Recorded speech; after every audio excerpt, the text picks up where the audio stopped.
Assalamualaikum warahmatullahi wabarakatuh.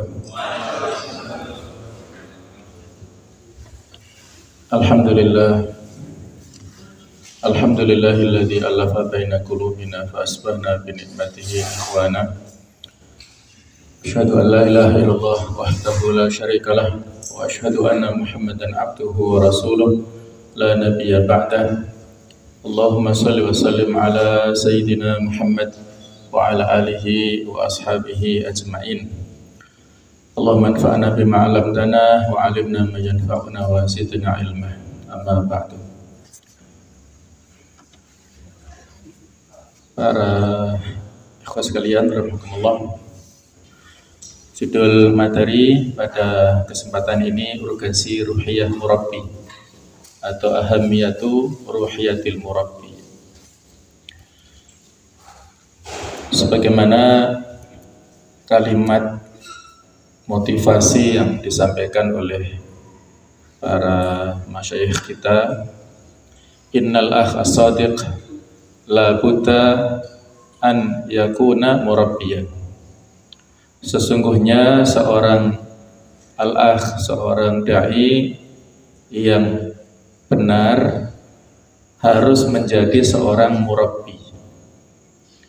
Seorang akh yang sesungguhnya, yang sebenarnya itu adalah harus menunaikan kewajiban melakukan proses tarbiyah ataupun pembinaan dan kaderisasi.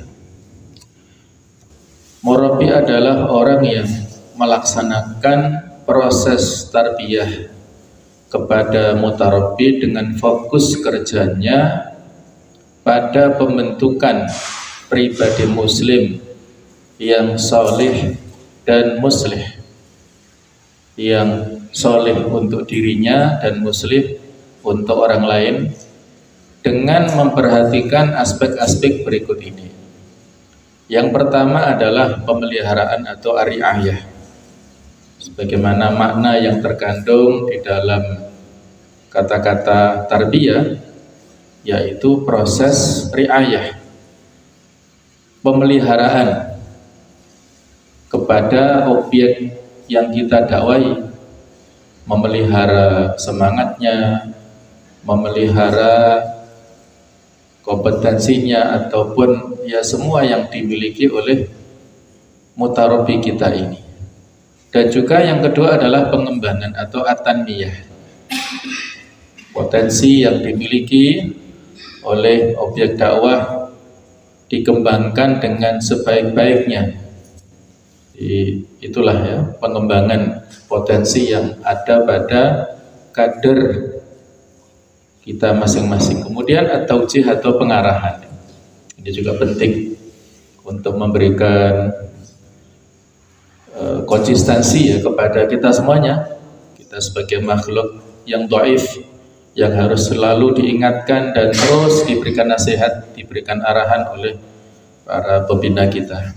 Dan juga posisinya sebagai memberikan pemberdayaan atau taudhif, memberikan penugasan yang menyentuh aspek akalan ya, dari sisi akalnya, untuk dari sisi kecerdasan, kemudian ruhan dari sisi ruhiyah, dan jasadan dari sisi fisik, sesuai dengan syumuliyatu tarbiyah itu. Nah, inilah target pembinaan yang ingin kita wujudkan pada objek dakwah kita, yaitu dakwah tajnidiyah, kaderisasi dalam rangka untuk takwin syakhsiyah al-islamiyah, membina para objek dakwah kita ini sehingga mereka terbentuk kepribadian yang islami dengan kualifikasi salihun li nafsihi, yaitu islahun nafsi di situ, mulai daripada salimul akidah sampai nafi'un li ghairihi atau sampai mujahidun li nafsihi, 10 muwasafat itu. Itu adalah kepribadian seorang muslim yang Islamiyah, Setelah itu mereka kita bina, kita bentuk supaya memiliki kualifikasi syakhsiyah daiyah, kepribadian yang aktif untuk berdakwah, yaitu muslihun li ghairihi, melakukan proses perbaikan untuk orang lain. Setelah objek dakwah kita berikan pembinaan yang baik, mereka bisa baik secara pasif ya untuk dirinya, maka mereka juga harus kita kondisikan memiliki sifat yang aktif untuk berdakwah kepada orang lain. Muslihun li ghairihi. Kita ingin masuk surga bersama-sama ya, bukan untuk diri kita saja, tapi kita ajak keluarga kita ya, atau tetangga kita, kawan-kawan kita. Maka inilah pentingnya mengajak orang lain ya, memiliki syakhsiyah daiyah, sehingga harapan kita semuanya memiliki syakhsiyah al-mutakamilah, kepribadian yang paripurna, yang integral, sesuai dengan syumuliyatul Islam itu. Nah, inilah fungsi murabi, sekedar untuk mengingatkan ya kepada kita semuanya, fungsi yang sangat mulia. Murabi bukan hanya berperan seperti mubalik ataupun penceramah saja, tetapi murabi dalam melaksanakan proses tarbiyah kepada mutarabbi berfungsi sebagai walid, ayah dalam hubungan emosional. Ada kedekatan antara ayah dan anak, ibaratnya murabi pembina sebagai ayah dan yang dibina sebagai anaknya. Ada ikatan emosional, walaupun bukan secara hubungan biologis ya, tetapi ada hubungan ideologis yang dekat. Siapa tahu dari anak-anak ideologis kita itulah yang justru nanti memberikan doa-doa terbaik untuk kita pada saat kita di alam barzakh, yang barangkali anak-anak biologis kita itu kurang bisa memberikan harapan ya, karena masing-masing kita kondisinya beda-beda ya. Yang justru mungkin diharapkan adalah dari anak-anak ideologis kita ya, binaan-binaan kita itu. Maka disinilah kita memiliki fungsi seorang ayah atau walid. Yang kedua, seorang murabi itu memiliki fungsi sebagai syaikh atau bapak spiritual dalam tarbiyah ruhiyah. Nanti istilah kita di sini ya. Kalau kita memiliki fungsi ya, sebagai murabi yang punya penekanan dalam tarbiyah ruhiyah, maka otomatis kita sebagai murabi harus memiliki ya kelebihan ya dibandingkan dengan orang yang kita bina ya. Fakitu syai' la yu'ti, orang yang tidak memiliki sesuatu tidak bisa memberikan. Maka kita perlu untuk membekali diri kita. Kita bina diri kita, sholihun li nafsihi dulu dalam bab ruhiyah, kemudian kita tularkan ruhiyah tersebut kepada anak-anak binaan kita ini dalam bab spiritual. Yang ketiga adalah murabi berfungsi sebagai seorang ustadz atau seorang mu'alim, seorang guru dalam hal mengajarkan ilmu. Otomatis dalam hal ini ada bekal-bekal ya, keilmuan yang harus kita miliki. Sebisa mungkin ketika binaan ya hadir dalam halaqah tarbawiyah itu ya ada informasi atau dari sisi tambahan ilmu lah, ilmu yang didapatkan, apakah banyak atau sedikit relatif ya, tapi mereka diantara kehadirannya dalam rangka untuk mendapatkan ilmu wawasan yang baru. Dan yang keempat, murabi berfungsi sebagai qaid atau pemimpin dalam hal kebijakan umum dakwah. Jadi kalau dalam bahasa Arab pemimpin itu qaid, tapi kalau bahasa program kayaknya maknanya agak qaid kayak mati gitu. Maka biasanya dicari diambil isim masdarnya yaitu qiyada. Qiyada itu aslinya isim masdar, tapi sering dipakai qiyada itu pemimpin. Aslinya kepemimpinan ya. Itu tadi barangkali menghindari kok konotasinya kok kayak sudah qaid sudah mati. Nah, jadi pemimpin dalam hal kebijakan umum dia adalah ya ibarat dalam peperangan panglima ya. Qaid itu panglimanya yang memimpin kepada anggotanya, kepada binaannya dalam hal-hal kebaikan. Ketika panglima memerintahkan tugas ya kepada binaannya ya, misalnya dalam hal hafalan, ini mungkin kelemahan kita semuanya ya.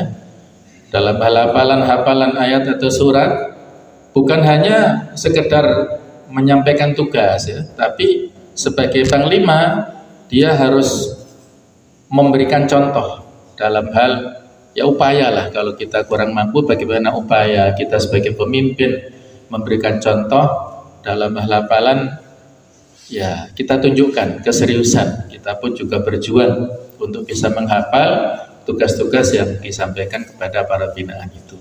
Nah, berikutnya ada banyak sekali keutamaan menjadi murabi yang disebutkan baik itu dalam Al-Quran ataupun dalam hadis.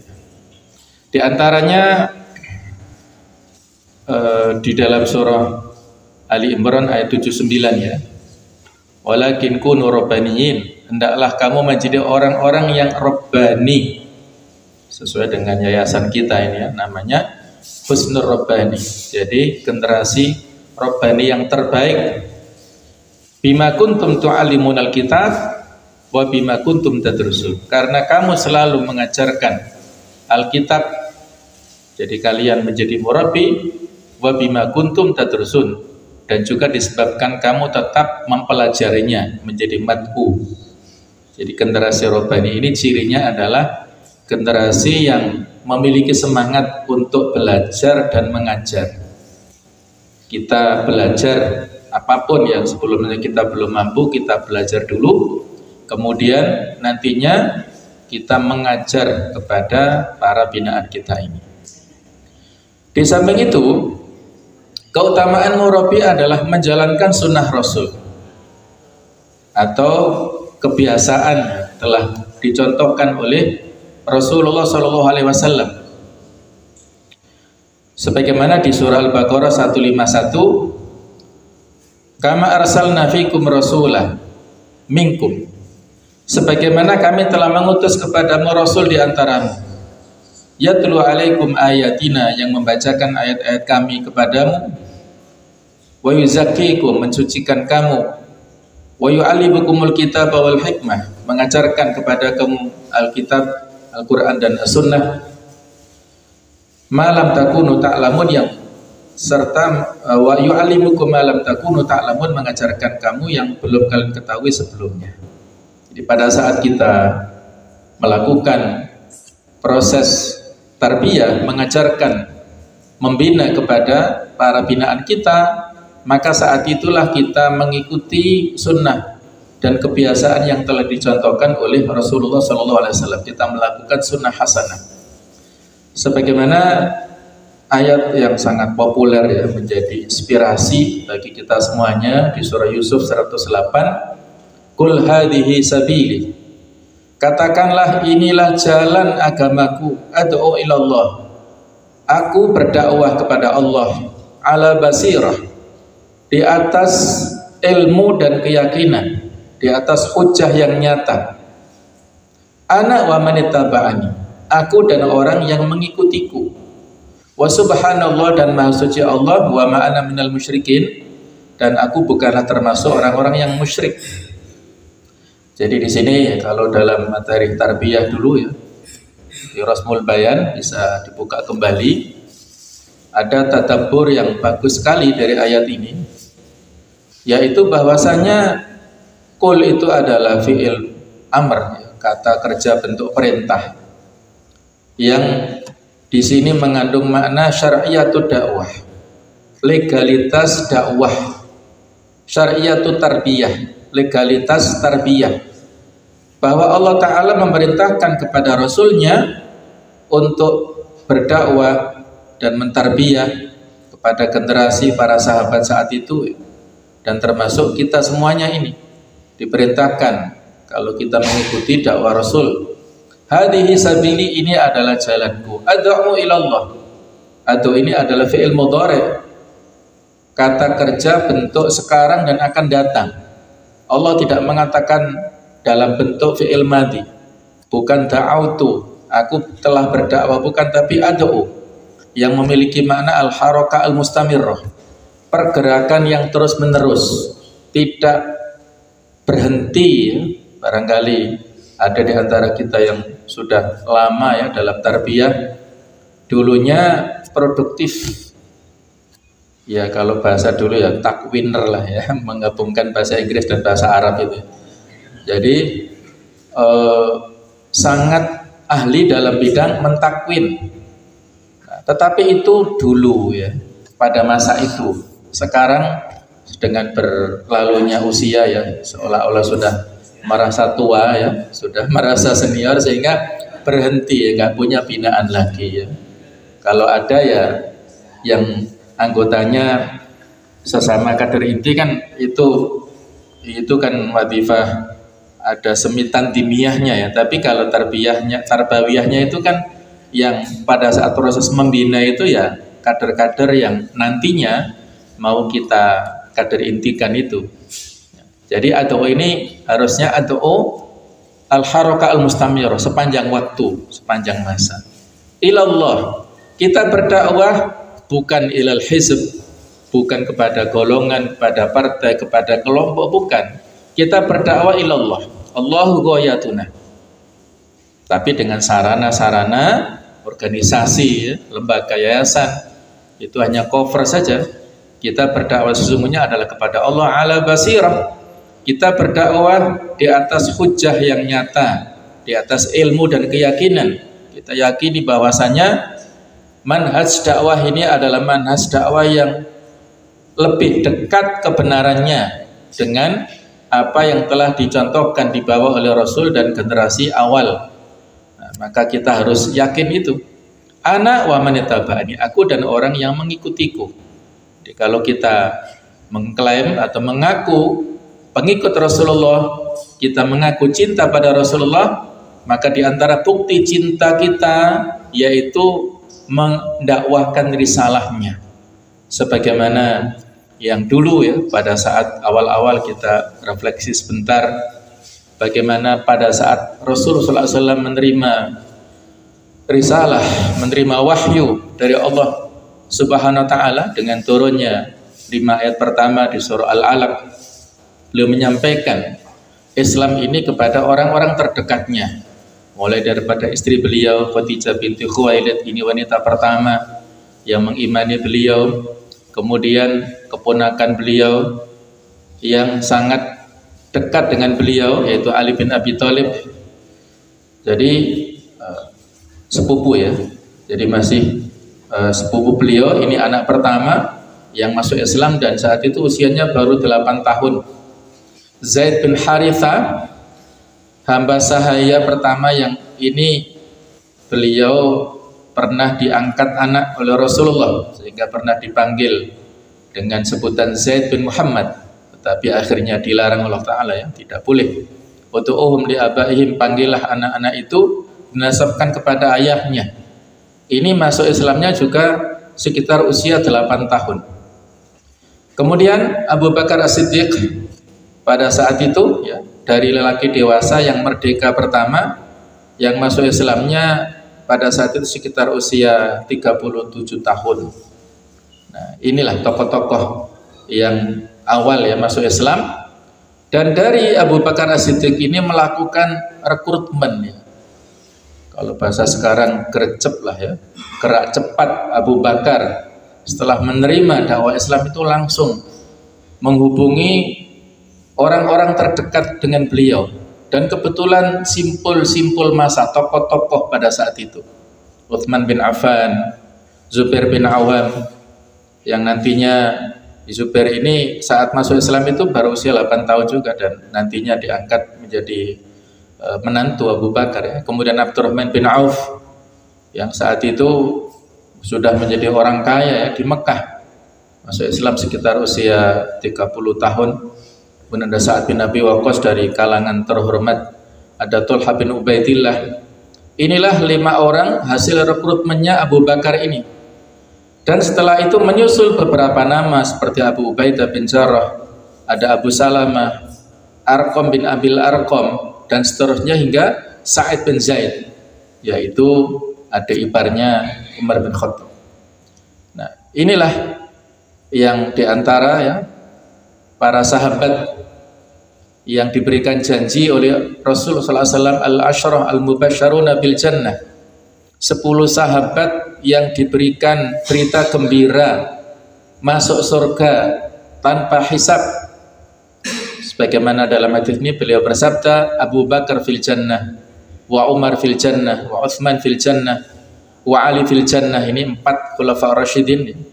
Wa Thalhah fil jannah, Thalhah bin Ubaidillah, wa Zubair bin Awam fil jannah, wa Abdurrahman bin Auf fil jannah, wa Sa'ad bin Abi Waqqas fil jannah, wa Sa'id bin Zaid fil jannah, wa Abu Ubaidah bin Jarrah fil jannah. Inilah 10 orang sahabat yang kalau kita lihat ya, masing-masing ini semuanya ada kontribusi Abu Bakar kecuali Ali yang langsung disampaikan dakwahnya oleh Rasul ya. Tapi kalau yang 8 lainnya ini berdasarkan rekrutmen daripada Abu Bakar. Jadi kontribusi Abu Bakar luar biasa. Nah, bukan hanya yang 10 ini terus berkembang ya. As-sabiqunal awwalun, para sahabat yang berkembang ini dari 10 kabilah di kabilah Quraisy, mulai dari Bani Hashim, Bani Umayyah, Bani Makhzum sampai Bani Amir ini. Dari Bani Hashim, suku yang paling terhormat dari kabilah Quraisy, ada Ali bin Abi Thalib, kemudian Ja'far, kakak masnya Ali bin Abi Thalib, yang mana Ja'far ini menjadi pemimpin pada saat berhijrah ke Habasyah yang kedua pada tahun ke-5 Hijriah, mohon maaf 5 bi'tsah, 5 kenabian, yang nantinya itu menyusul pada saat kaum muslimin sudah berada di Madinah ya, menyusul dan bergabung di Madinah.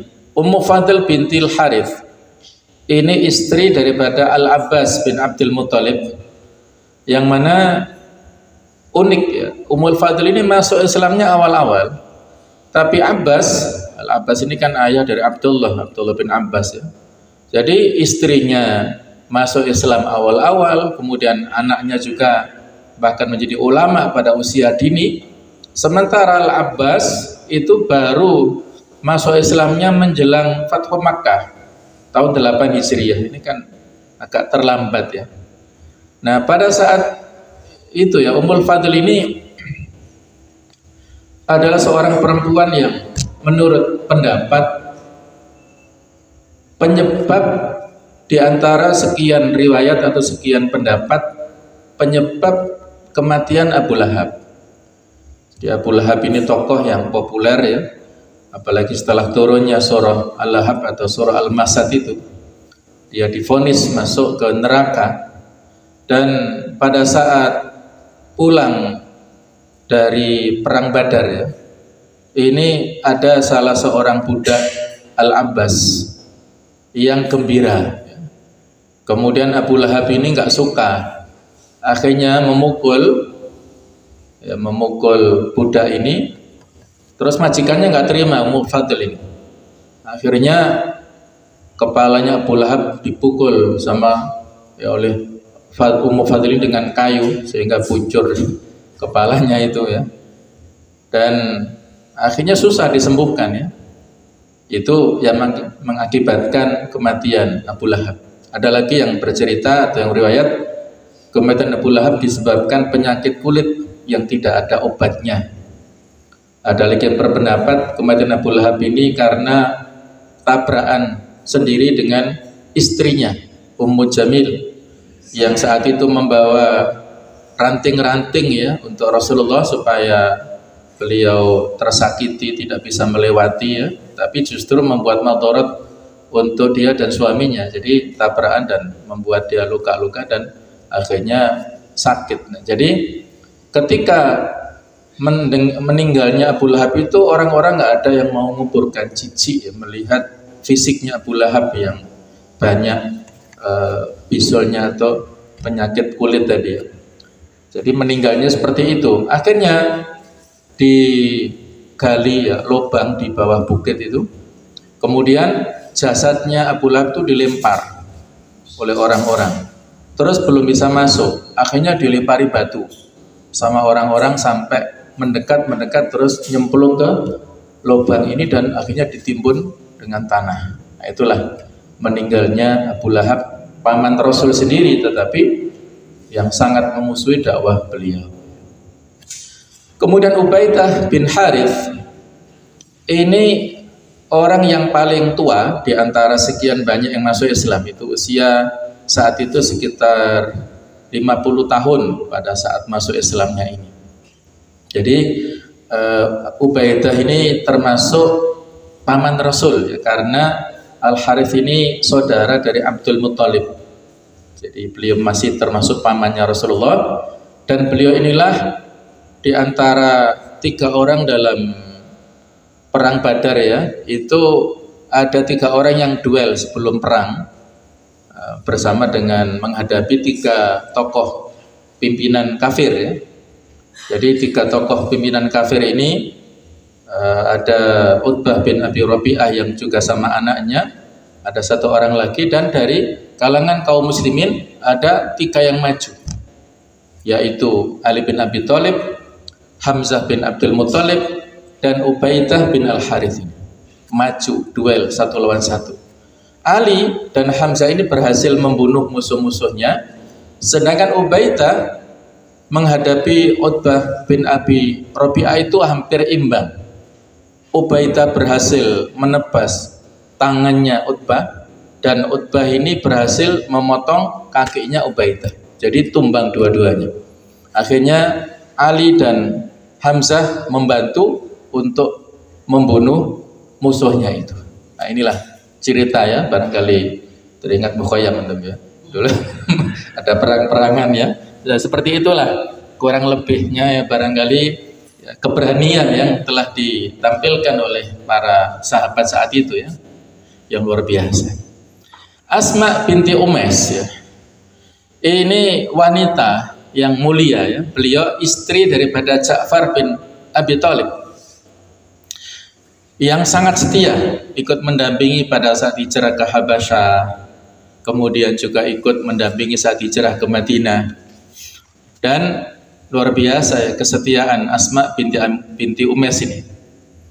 Pernah suatu saat ya, Fatimah binti Rasul itu dalam rumah tangganya kan ada dinamika ya, menghadapi rumah tangga yang kesulitan dalam bab ekonomi, sehingga tidak jarang Ali bin Abi Thalib ketika ada masalah dalam hal komunikasi dengan Fatimah itu tidurnya di Masjid Nabawi. Dan saat itu Masjid Nabawi ya masih berupa pasir ya, sehingga kalau saat itu Ali bin Abi Thalib tidur di Masjid Nabawi, Nabi ketika nyari-nyari di rumah nggak ada, maka mencari ketemu di Masjid Nabawi. Ketika bertemu Ali tidur, kemudian dibangunkan dengan kalimat kum ya Aba Turab, bangun wahai bapaknya pasir ya.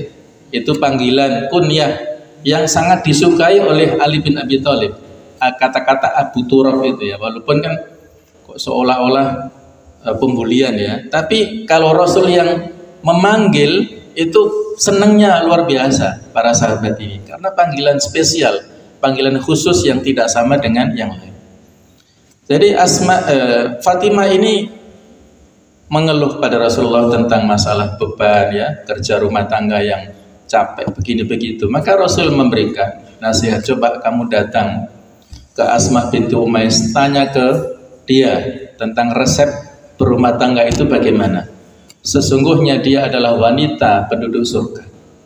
Itu berita dari Rasul. Maka Fatimah penasaran, apa sih yang dilakukan oleh Asma ini.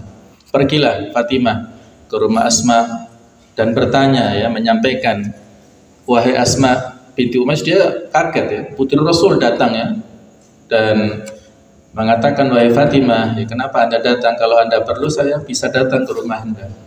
Kemudian Fatimah, saya ingin bertanya, ayah saya menyampaikan ya, engkau adalah wanita penduduk surga, apa rahasianya? Kata Asma dengan tawadhu'nya, ya biasa, saya tidak punya keistimewaan apa-apa.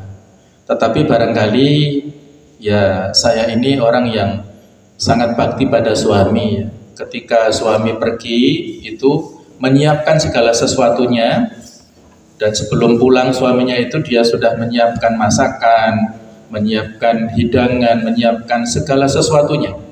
Sehingga pada saat suami pulang itu dijamu, diservis dengan luar biasa oleh Asma binti Umays ini.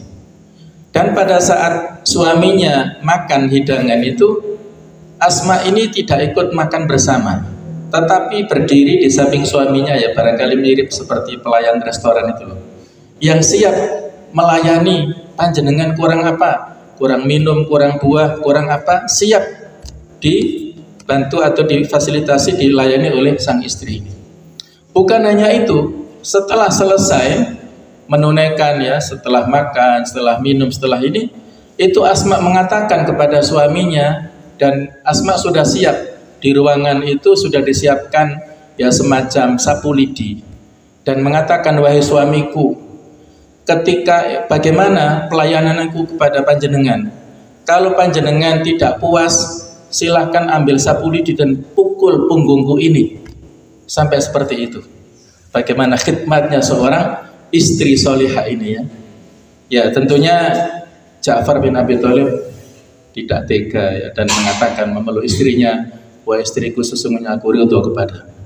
Itulah ya yang menyebabkan Asma ini imra'atun min ahlil jannah, wanita penduduk surga, yang itu bisa ditiru ya oleh Fatimah dan juga oleh istri kita. Antum ceritakan ya pada istri antum masing-masing ya.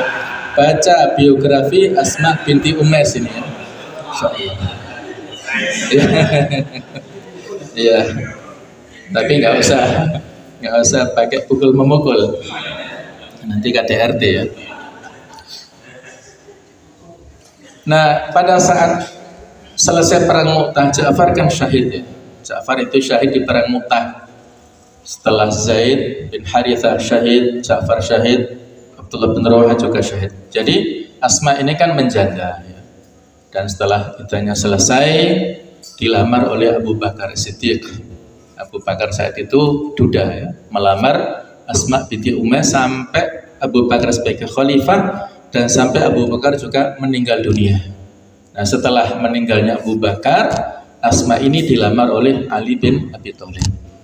Nah, jadi seperti itu ya. Suami-suami Asma ini orang-orang yang luar biasa, para sahabat yang luar biasa. Itulah radhiyallahu anha. Jadi Khadijah sudah tahu ya. Kalau saya ceritakan semua nggak habis-habis nanti ya. Ya inilah kurang lebih ya sebagian biografi daripada orang-orang terhormat ya, masya Allah. Mereka ini generasi yang luar biasa. Saya singgung sedikit Al-Arqam bin Abil Arqam yang tadi termasuk ya di antara pemuda. Uniknya ya, Arqam bin Abil Arqam ini dari suku Bani Makhzum, yang mana ini satu kabilah dengan Abu Jahal, bukan Abu Lahab ya, Abu Jahal ya.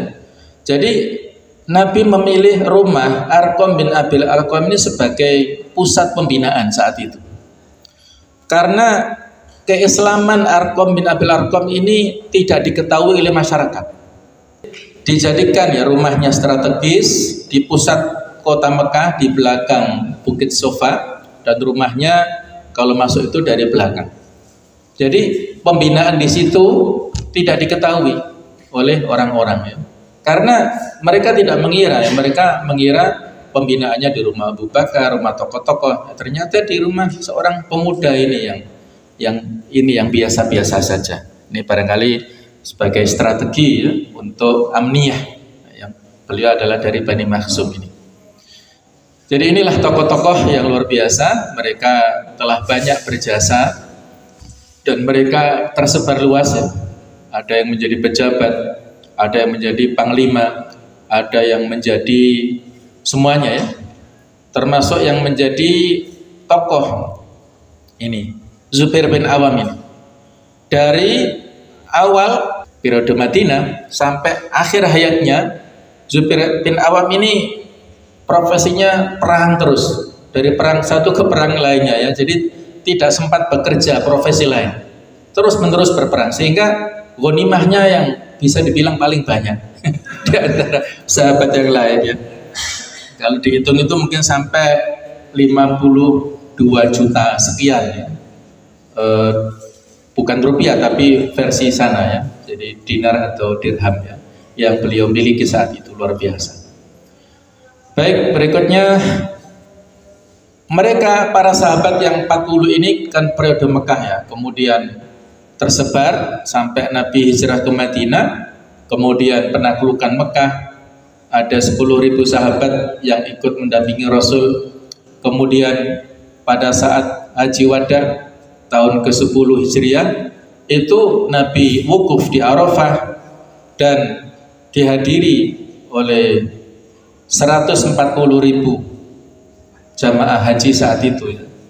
Kata Al-Mubarakfuri antara 124.000 sampai 140.000, saya ambil yang maksimal ya.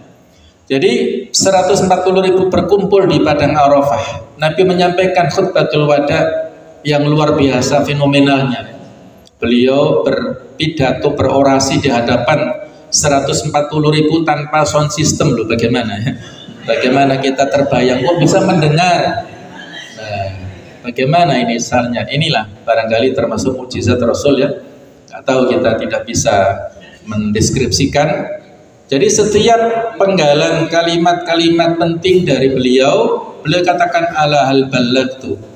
Ya Allah, saksikanlah, aku sudah menyampaikan risalah ini kepada masyarakat, kepada kaum muslimin semua, tidak ada satupun yang aku tinggalkan. Dan ada kalimat beliau yang fenomenal, ataupun ini bisa menjadi inspirasi bagi kita ya. Beliau menyampaikan fal yuballigh asyahid al-ghaib. Hendaklah orang yang datang menyampaikan kepada yang tidak datang. Yang datang saat itu 140.000 menyampaikan kepada yang tidak hadir yang ghaib. Jadi inilah merupakan ya sanad tarbawiyah yang telah diajarkan Rasul. Para sahabat yang mendengarkan langsung tentang apa pesan-pesan nasihat yang beliau sampaikan, disampaikan Rasulullah, kemudian menyampaikan kepada saudaranya, kepada keluarganya, dan mereka tersebar. Para sahabat ini kalau dihitung, saya belum tahu datanya, yang meninggal di Mekah atau Madinah itu kan relatif sedikit ya. Yang banyak itu kan tersebar kemana-mana. Ada Abu Ayyub Al-Ansari bahkan sampai ke Istanbul. Ada Anas bin Malik yang sampai ke Basra. Para sahabat sampai kemana-mana. Nah, termasuk dari dakwah mereka, anak turun mereka itulah sampai ke Indonesia, sampai ke kita, sehingga kakek moyang kita sudah muslim dan kita pun sudah muslim sejak di alam kandungan. Maka inilah merupakan jasa ya daripada para pendahulu kita, dan mereka telah memberikan warisan yang tidak ternilai harganya sampai kita saat ini melanjutkan dakwah mereka. Berarti kita ikut berkontribusi dalam nafas panjang dakwah Islamiyah ini sampai akhir hayat yang tidak terhitung. Nah, berikutnya keutamaan menjadi murabi ini mendapatkan pahala yang berlipat ganda, merupakan sunnah hasanah. Man sanna fil Islam sunnah hasanah falahu ajruha. Siapa yang mencontohkan kebaikan, dia mendapatkan kebaikan dari apa yang dia lakukan. Wa ajru man amila ba'daha, dan pahala orang yang melakukan sesudahnya. Kita membina, tadi Rasul membina 4 orang menjadi 5 lewat Abu Bakar, menjadi 40, menjadi 140. Kita juga begitu meniru. Maka orang-orang yang kita bina setiap melakukan kebaikan, kita ikut mendapat aliran pahala. Kemudian mencetak pribadi-pribadi yang unggul dan belajar berbagai macam keterampilan, meningkatkan iman dan takwa, serta merasakan manisnya ukhuwah yang barangkali ya di era-era sekarang ini perlu kita perbarui lagi tentang masalah ukhuwah untuk saudara-saudara kita ya. Inilah perlu kita menyampaikan, mengikat kembali ukhuwah ya. Nah, berikutnya bekal yang terpenting bagi seorang murabi adalah menjaga ruhiyah spiritualnya. Kekuatan hubungan kita dengan Allah harus selalu kita tingkatkan. Ar-ruhiyah qabla dakwah. Meningkatkan ruhiyah sebelum berdakwah, menyampaikan kebenaran. Seperti pentingnya berilmu sebelum beramal. Al-ilmu qabla al-amal. Waktu ya, ilmu, pengalaman, kemampuan, uang kita semua sangat terbatas. Sedangkan kebutuhan, keinginan, cita-cita kita begitu banyak sekali. Itu semua tidak mungkin dapat kita dapatkan jika kita tidak mendekatkan diri kepada Allah Ta'ala. Kenapa demikian? Allah lah yang maha pengasih dan penyayang. Dialah yang dapat mengabulkan doa-doa kita. Kita sangat membutuhkan pertolongannya. Maka bagaimana kita supaya diberikan pertolongan? Ya, maka kita berdekat-dekat dengan Allah dengan ruhiyah yang tinggi tadi ya.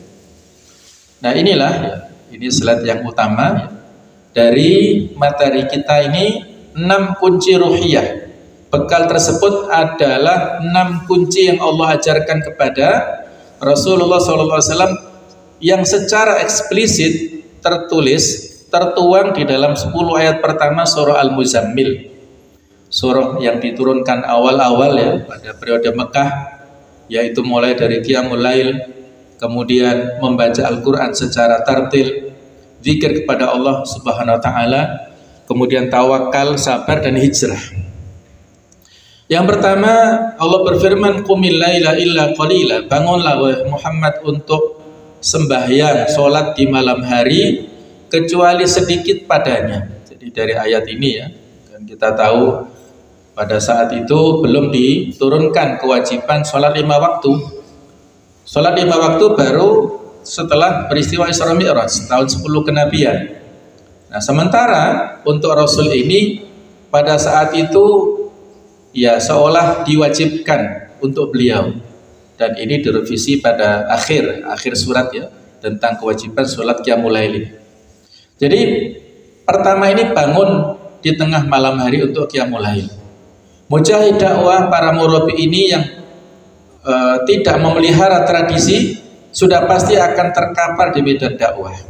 Sebab dari mana ia akan memperoleh kekuatan ilahiyah jika malam hari dihabiskan untuk tidur semata? Malam hari waktu spesial yang pada saat itu ya, luar biasa. Kalau kita ambil dalam sejarah Islam, kita perlu belajar dari seorang panglima besar, Muhammad Al-Fatih. Dalam usia 22 tahun berhasil menaklukkan Konstantinopel. Saat peperangan, Sultan Muhammad Al-Fatih mengajak tentaranya untuk membersihkan diri di hadapan Allah, memperbanyak sholat, doa, zikir hingga tepat jam 1 pagi hari Selasa 20 Jumadil Awal 857 Hijriah atau bertepatan 29 Mei 1453 Masehi, serangan utama dilancarkan dan alhamdulillah beliau berhasil menaklukkan simbol utama kekuatan Romawi Timur saat itu yang sebelum-sebelumnya para khalifah Utsmaniyah belum berhasil, dan beliau ditakdirkan Allah berhasil. Ternyata yang modal utama dari beliau adalah Qiyamul Lail, dan ini terbukti pada saat setelah berhasil ya ditaklukkannya Konstantinopel ini dilaksanakan sholat Jumat secara bersama-sama, dan yang masalah siapa yang berhak untuk mengimami, maka beliau berdiri dan semua berdiri ya. Dan saat itu ditanya, siapa di antara kita semua yang pernah meninggalkan sholat 5 waktu setelah balik? Nah, maka rata-rata hampir nggak ada, semuanya tidak pernah meninggalkan. Kemudian ketika ada pertanyaan siapa yang pernah meninggalkan sholat rawatib setelah balik, banyak yang duduk. Dan pertanyaan terakhir, siapa yang pernah meninggalkan sholat Qiyamul Lail setelah balik? Hampir, ya bukan hampir, tapi semuanya duduk kecuali beliau sendiri yang berdiri. Artinya apa? Sejak balik sampai saat itu Al-Fatih ini tidak pernah satu kali pun meninggalkan Qiyamul Lail, insyaallah. Kalau perempuan kan masih ada haidnya, ada mensnya, tapi kalau laki-laki nggak ada liburnya. Nah, kalau kita ada liburnya ya, banyak liburnya gara-gara kemalaman tidurnya atau kecapean macam-macam. Nah inilah, kalau kita ingin mendapatkan kemenangan, maka kita harus meniru bagaimana ruhiyahnya Muhammad Al-Fatih ini. Inilah waktu yang spesial saya katakan tadi ya, sebagaimana dalam hadis disebutkan, yanzilu rabbuna tabaraka wa ta'ala kulla lailah ila sama'i dunya hina yabqa thuluthul lail al-akhir. Jadi Allah Ta'ala turun ke langit dunia pada sepertiga malam terakhir seraya berfirman, fayaqul, Allah berfirman, man yad'uni fa astajibulah. Siapa yang berdoa kepadaku maka aku kabulkan permintaannya. Wa man yas'aluni fa a'tiyahu. Siapa yang minta kepadaku aku beri dia. Wa man yastaghfiruni fa aghfiru lahu. Siapa yang memohon ampun aku ampuni dia. Ini hadis sahih Bukhari Muslim ya, insyaallah. Ini jaminan dari Allah Ta'ala lewat Rasulnya, ada janji-janji istijabatul doa, dikabulkannya permintaan kita, diampuni dosa-dosa kita, dan itu terbuka setiap malam, sepertiga malam terakhir. Bukan hanya Ramadan, bukan hanya Lailatul Qadar, tapi setiap malam. Tinggal mau kita manfaatkan atau tidak. Yang kedua yaitu membaca Al-Quran secara tartil. Warattilil Qur'ana tartilah, dan bacalah Quran dengan perlahan-lahan. Membaca Al-Quran dengan murattal secara tartil. Seorang mujahid dakwah tidak boleh tidak, dia harus bisa membaca Al-Quran. Ia sangat wajib, bahkan sesungguhnya sangat butuh untuk membaca Al-Quran secara tartil dalam setiap denyut nadinya, sehingga senantiasa ada energi ilahiyah yang memancar dan mengalir ke segenap organ tubuhnya. Ya, Al-Quran sebagai sumber energi. Ya, kalau bisa ya, setiap kita membiasakan wirid Al-Quran setiap harinya ya, pada setiap malam ya, paling tidak membiasakan 4 surat yang dibaca. Ini membaca surah Yasin, surah Ad-Dukhan, kemudian juga Al-Waqi'ah dan Al-Mulk. Jadi 4 surat inilah, kalau kita nggak sempat baca 1 juz dalam siangnya, pada hari-harinya nggak sempat baca surat apapun, paling tidak 4 surat ini jangan ditinggalkan, karena ini luar biasa. Surat Yasin, Ad-Dukhan, Al-Waqi'ah dan Al-Mulk setiap malam, walaupun sambil ngantuk-ngantuk apa-apa. Kalau ngantuk tidur saja, nanti bangunnya agak ini pada saat qiyamul lail, dan setelah qiyamul lail masih ada waktu sebelum sholat subuh, di samping istighfar dikejar ya, dikejar yang itu. Saling mengingatkan, suami istri saling mengingatkan, saling berta'awun dalam bab kebaikan ini. Membaca Quran pada waktu malam luar biasa ya. Baik, berikutnya yang ketiga adalah zikir kepada Allah Subhanahu wa taala. Wadhkur isma rabbika wa tabattal ilaihi tabtila. Sebutlah nama Allah dan beribadahlah kepadanya dengan penuh ketekunan, yaitu zikir dan tabattul. Tabattul itu fokus, konsentrasi. Ada juga makna tabattul itu membujang, tapi ini makna umum ya. Orang yang ingin fokus dalam ibadah sampai nggak mau nikah, itu orang yang mutabattil, orang yang fokus untuk ibadah. Ini konsentrasi, fokus untuk ibadah. Zikir ini sungguh sangat penting agar orientasi mujahid dakwah dalam menjalankan misi mulianya tidak terkotori oleh kepentingan-kepentingan hawa nafsunya.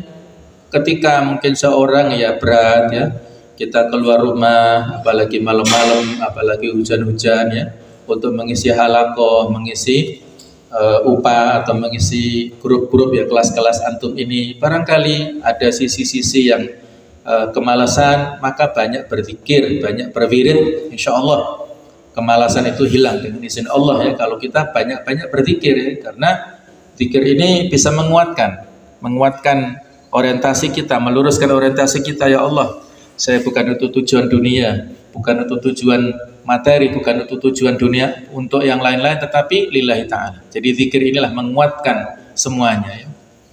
Baik, berikutnya yang keempat yaitu dengan bertawakal. Kita berserah diri ya, sebagaimana dalam ayatnya Rabbul Masyriqi wal Maghrib. La ilaha illa huwa fattakhidhu wakila. Dialah Tuhan Masyriq dan Maghrib, timur dan barat. Tiada Tuhan yang berhak disembah melainkan Dia, maka ambillah Dia sebagai pelindung. Itu bertawakal. Seorang mujahid dakwah, seorang murabi tidak semata-mata menggunakan analisis kasualitas dalam kerja dakwahnya. Keberhasilan dakwah tidak diukur dari seberapa banyak pengikut yang berhasil direkrut, tetapi lebih pada sejauh mana keikhlasan kita sehingga tetap konsisten bersama dakwah ini. Banyak peperangan ya, hampir semuanya kecuali perang Hunain ya, yang Nabi saat itu bersama sahabat lebih banyak. Tapi kalau perang-perang lain jumlah kaum muslimin lebih sedikit dari sisi jumlah, tetapi mereka diberikan kemenangan oleh Allah Ta'ala, yaitu dengan cara ini, bertawakal kepada Allah yang luar biasa. Dan kita pun apabila berorientasi pada tawakal pada Allah, insya Allah akan diberikan pertolongan. Yang berikutnya adalah sabar ya. Jadi sabar ini dari firman Allah, wasbir ala ma yakulun, dan bersabarlah terhadap apa yang mereka ucapkan. Jalan dakwah adalah jalan yang penuh lika-liku. Sudah pasti seorang mujahid dakwah harus memiliki stok kesabaran yang tak boleh habis oleh situasi dan kondisi apapun ya. Terutama di sini kan mayakulun itu orang-orang kafir Quraisy yang pada saat periode Mekah awal-awal itu mereka sering memojokkan Rasul ya, membuli Rasul, memposisikan Rasul, mengejak Rasul sebagai seorang tukang sihir, seorang dukun, bahkan seorang majnun, seorang yang gila ya. Saya kira label-label itu belum ya, mudah-mudahan tidak pernah lah dilabelkan ke kita ya. Seorang dai dipanggil majnun oleh masyarakat itu saya kira nggak pernah lah ya, insya Allah. Tapi Rasul dulu begitu, dipojokkan dengan kata-kata kalimat yang seperti itu, tapi beliau diminta oleh Allah untuk bersabar. Wasbir ala ma yaqul. Segala macam hal-hal yang tuduhan yang negatif. Jadi kita kalau tawakal, kalau sabar, insya Allah masyarakat akan memberikan kepercayaan ya dengan izin Allah. Jadi sabar ini adalah kunci keberhasilan ya. Kata Ibnu Qayyim, sesungguhnya Allah menjadikan sabar sebagai kuda tunggangan yang tak kenal lelah, pedang yang tak pernah tumpul, prajurit yang pantang menyerah, benteng yang kokoh yang tak bisa dihancurkan dan ditembus. Sabar merupakan saudara kandung kemenangan. Di mana ada kesabaran, di situ ada kemenangan. Nah, itulah luar biasa ya hikmah dari Ibnu Qayyim yang kalau di hadis juga ada ya. Inna nasra ma'as sabr ya. Kemenangan itu bersama dengan kesabaran. Berikutnya yang terakhir adalah hijrah. Wahjurhum hajran jamila, dan jauhilah mereka dengan cara yang baik. Menjaga kemurnian niat, metode dan strategi dalam menjalankan misi dakwah. Tidak boleh atas nama ingin cepat berhasil lalu menggunakan segala cara dalam berdakwah. Nah, ini tidak boleh. Tetap harus dengan cara-cara yang legal, yang formal. Ya, kalau dalam bahasanya aman secara syar'i, aman secara konstitusi, aman secara urf atau secara tradisi ya. Ini harus dijaga semuanya. Baik ya. Jadi hijrah ini keyakinan kemenangan dalam ketaatan tentu ada ujian, tantangan, ancaman, dan perkara-perkara yang tidak menyenangkan. Maka disinilah kesediaan berkorban di jalan Allah menjadi penting. Ini yang ditunjukkan oleh para sahabat muhajirin yang tidak peduli meninggalkan harta benda mereka di Mekah, tidak peduli sulitnya perjalanan di tengah-tengah ancaman, tidak peduli panas terik siang hari dan kesejukan yang amat di malam hari. Mereka abaikan itu semua dalam rangka untuk hijrah secara fisik menuju ke Madinah untuk menjemput kemenangan di Madinah. Ini ada ini ya, kepanjangan hijrah, inspirasi dari kata hijrah. Huruf H-nya adalah hati yang selalu terpaut kepada Allah. Kemudian I adalah inisiatif selalu menjauhi dosa. Kemudian J adalah jejak Nabi yang selalu menjadi teladan. R-nya ridho yang selalu diharapkan dari Allah. Kemudian A-nya ambisi yang selalu mencari pahala. Dan husnul khotimah yang selalu menjadi cita-cita tertinggi. Jadi hijrah itu tiap hari dan harus diupayakan dengan segenap jiwa.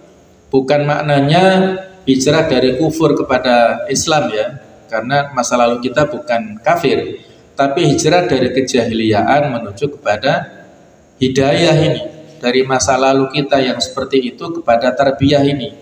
Inilah yang harus kita jaga ya, jangan sampai ada penyakit-penyakit yang itu menjadi alasan ataupun pembenaran kepada orang-orang tertentu untuk kembali pada masa-masa sebelum mendapatkan hidayah di tarbiyah ini, balik kepada masa lalunya. Ini yang kita jaga ya dengan semangat hijrah.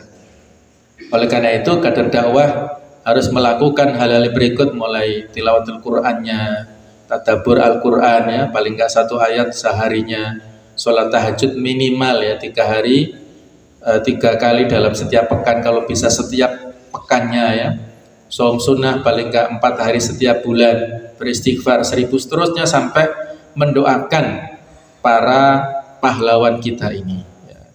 Yang terakhir ya, tips untuk meningkatkan ruhiyah di kelompok-kelompok kita, yaitu buat evaluasi amal yaumiyah. Jadi kalau evaluasinya mandek, ini bisa menyebabkan kemandekan semangat mereka. Yang kedua, dekatkan diri Anda kepada Allah Ta'ala dengan ibadah-ibadah mahdhah.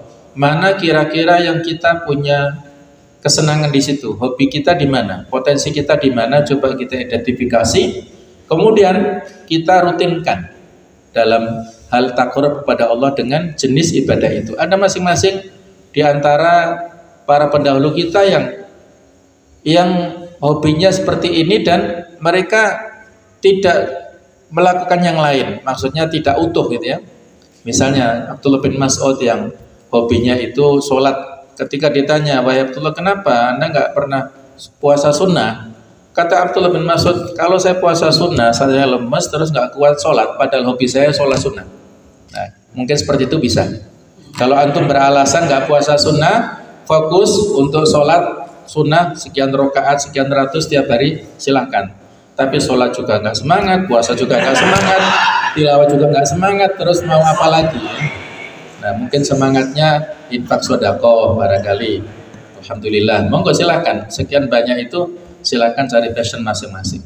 Yang ketiga, berwudu sebelum mengisi halaqah, ini menjaga dari hadas ya. Kemudian yang keempat, lakukan sholat fardu secara berjamaah, merutinkan sholat jamaah. Dan yang kelima, lakukan doa bersama ya. Di akhir sesi halaqah itu usahakan membaca paling tidak doa robito supaya mengikat hati di antara semua mutarabi kita.